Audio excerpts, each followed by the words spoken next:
ಜೈ ಭಾರತ್ ವಂದೇ ಮಾತರಂ.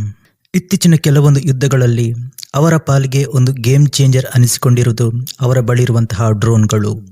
ಇನ್ನು ಭಾರತ ಹಾಗೂ ಪಾಕಿಸ್ತಾನ ನಡುವೆ ನಡೆದಂತಹ ಈ ಆಪರೇಷನ್ ಸಿಂಧೂರದಲ್ಲಿರ್ಬೋದು, ಭಾರತಕ್ಕೆ ಒಂದು ತಲೆನೋವಾಗಿ ಪರಿಣಮಿಸಿದ್ದು ಟರ್ಕಿ ಪಾಕಿಸ್ತಾನಕ್ಕೆ ಕೊಟ್ಟಂತಹ ಡ್ರೋನ್ಗಳು. ಅದನ್ನು ಭಾರತ ಸಂಪೂರ್ಣವಾಗಿ ಹೊಡೆದುರುಳಿಸಿದೆ. ಈ ರಷ್ಯಾ ಯುಕ್ರೇನ್ ಯುದ್ಧ ಇರ್ಬೋದು, ಇರಾನ್ ಇಸ್ರೇಲ್ ಅಮೆರಿಕ ಯುದ್ಧ ಇರ್ಬೋದು, ಹೀಗೆ ಪ್ರತಿಯೊಂದು ಯುದ್ಧದ ಒಂದು ಹಿಸ್ಟ್ರಿ ತೆಗೆದು ನೋಡಿದರೆ ಅದರಲ್ಲಿ ಪ್ರಮುಖ ಪಾತ್ರ ವಹಿಸುವುದು ಡ್ರೋನ್ಗಳು.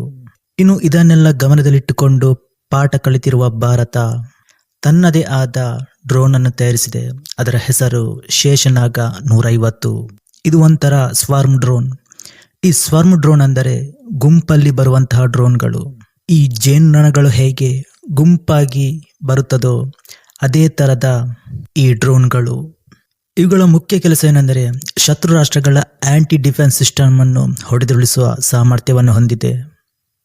ಈ ಡ್ರೋನ್ಗಳು ಒಮ್ಮೆಲೆ ಲಾಂಚ್ ಆದಾಗ 100ರಿಂದ 150 ಡ್ರೋನ್ಗಳು ಹಾರಾಟ ನಡೆಸುತ್ತವೆ. ಈ ಏರ್ ಡಿಫೆನ್ಸ್ ಸಿಸ್ಟಮ್ಗಳು ಕೆಲವೊಂದು ಡ್ರೋನ್ಗಳನ್ನು ಡಿಟೆಕ್ಟ್ ಮಾಡಿ ಹೊಡೆದುರುಳಿಸಿದರೆ ಉಳಿದದನ್ನು ಹೊಡೆದುರುಳಿಸಲು ಸಾಧ್ಯವಾಗುವುದಿಲ್ಲ. ಆ ಡ್ರೋನ್ಗಳು ಶತ್ರು ರಾಷ್ಟ್ರಗಳ ಏರ್ ಡಿಫೆನ್ಸ್ ಸಿಸ್ಟಮ್ಗೆ ಬಡಿದು ಸ್ಫೋಟಗೊಳ್ಳುತ್ತದೆ.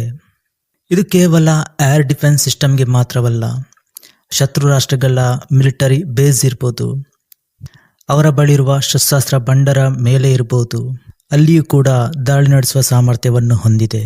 ಇನ್ನು ಈ ಡ್ರೋನಿನ ವಿಶೇಷತೆ ಏನೆಂದರೆ ಇದರ ರೇಂಜ್ ಸುಮಾರು 1000 ಕಿಲೋಮೀಟರ್, ಅಂದರೆ ಸಂಪೂರ್ಣ ಪಾಕಿಸ್ತಾನ ಕವರ್ ಆಗುತ್ತೆ.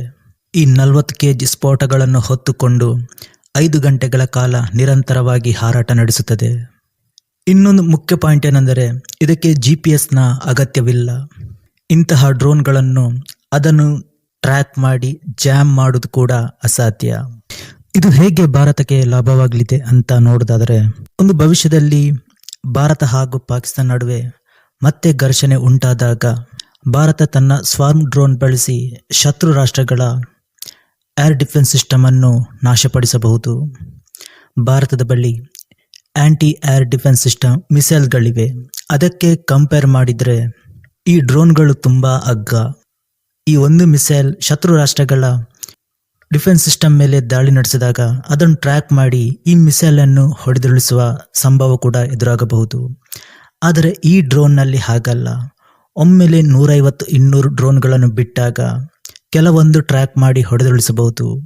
ಉಳಿದದ್ದು ಸಾಧ್ಯವಾಗದೇ ಇದ್ದಾಗ ಆಗ ಪಾಕಿಸ್ತಾನದ ಏರ್ ಡಿಫೆನ್ಸ್ ಸಿಸ್ಟಮ್ ಅನ್ನು ಧ್ವಂಸ ಮಾಡಬಹುದು.